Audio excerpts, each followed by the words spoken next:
मान्यवर, उन्होंने कहा कि एनआरसी फेल गया है। मान्यवर, मैं इस सदन को फिर से एक बार आश्वस्त करना चाहता हूं, जब हम एनआरसी लेकर आएंगे, एक भी घुसपैठिया इस देश के अंदर बच नहीं जाएगा। ओवैसी साहब ने अभी कहा कि एनआरसी का बैकग्राउंड बना रहे हैं। एनआरसी का कोई बैकग्राउंड बनाने की जरूरत नहीं है। हम इस पर बिल्कुल साफ है कि इस देश में एनआरसी होकर रहेगी। 12 दिसंबर को पास हुई इस एक्ट की मुखालफत उसी रोज से शुरू हो चली थी। हिंदुस्तानी मुसलमानों की सबसे बड़ी और 100 साल से भी ज्यादा पुरानी तंजीम जमीयत उलेमाए हिंद ने भी इस एक्ट की पुरजोर तरीके से मुखालफत शुरू कर दी थी।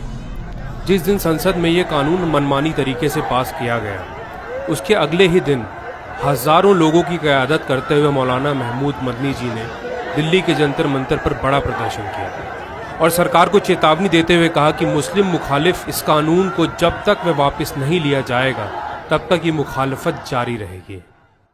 हिंदुस्तान के जो आईन है, संविधान है, वो इस अंदाज से किसी भी तरह के कानून या अमेंडमेंट लाए जाने की इजाज़त नहीं देता। ये मज़हब की बुनियाद पर रोका जाना आदमी को, कम्युनिटी को, ग्रुप को, ये भारत के संविधान के और भारत के रूह के, आत्मा के खिलाफ। सबसे पहली आवाज जो इस बिल के खिलाफ मुस्लिम ऑर्गेनाइजेशंस की तरफ से, बल्कि पूरे मुल्क में जो पूरे कौमी सतह पर एक आवाज उठी, वो आपकी उठी। हाँ, हमने 2000 से ज़्यादा शहरों में एक साथ किया और अल्हम्दुलिल्लाह वो बिल्कुल पीसफुल था। तो मैं सिर्फ ये बात कहना चाहता हूँ, प्रॉब्लम कहाँ से हुई है? प्रॉब्लम हुई है इस बात से कि आप इसको इस तरह प्रेजेंट कर रहे हैं कि ये भारत की जो रूह है, भारत की जो भारतीयता है, वो टूट रही है।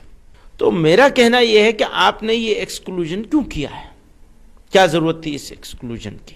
एक बात। दूसरी बात यह है कि आप जिस तरह एनआरसी की बात कर रहे हैं, तो क्लियर करिए ना, लाइए ना, हम उसको भी वेलकम करेंगे अगर सही चीज होगी, और अगर सही चीज नहीं होगी उसका विरोध किया जाएगा और डट के किया जाएगा, पीछे नहीं हटेंगे इससे। बिल्कुल सर्वसम्मति के साथ ये रेजोल्यूशन पास हुआ है कि हम रिजेक्ट करते हैं एनपीआर को, ये नॉन कोऑपरेशन मूवमेंट की तरह चलाया जाए। जमीयत उलेमाए हिंद ने इस आंदोलन की बागडोर अपने हाथों में ले ली और सरकार पर जबरदस्त दबाव बनाया।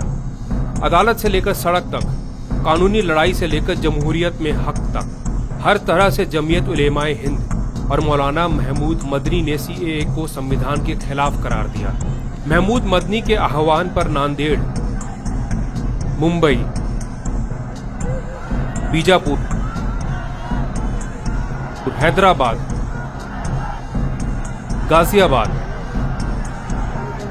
बंगाल, देवबंद और दिल्ली समेत 2000 से भी ज्यादा शहरों व कस्बों में सड़क पर उतरकर लोगों ने इस काले कानून की मुखालफत की।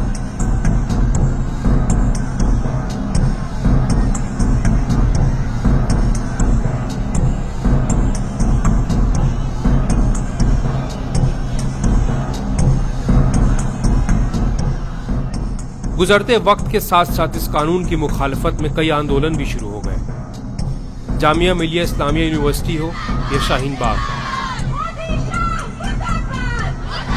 लोग हजारों की तादाद में सड़कों पर बैठ गए। सड़कें बंद हो गईं, मीडिया ने इसे मजहबी रंग दे दिया और आखिर में जब दिल्ली में दंगे हुए तो शाहीन बाग जैसे आंदोलनों को इसके लिए जिम्मेदार बताया गया। सीएए के खिलाफ लड़ी जाने वाली जमीयत उलेमाए हिंद की लड़ाई कानूनी और जमहूरी निजाम से आज भी जारी है और ये लड़ाई तब तक बंद नहीं होगी जब तक आईनी खिलाफ वर्जी करने वाले इस कानून को वापस नहीं लिया जाता।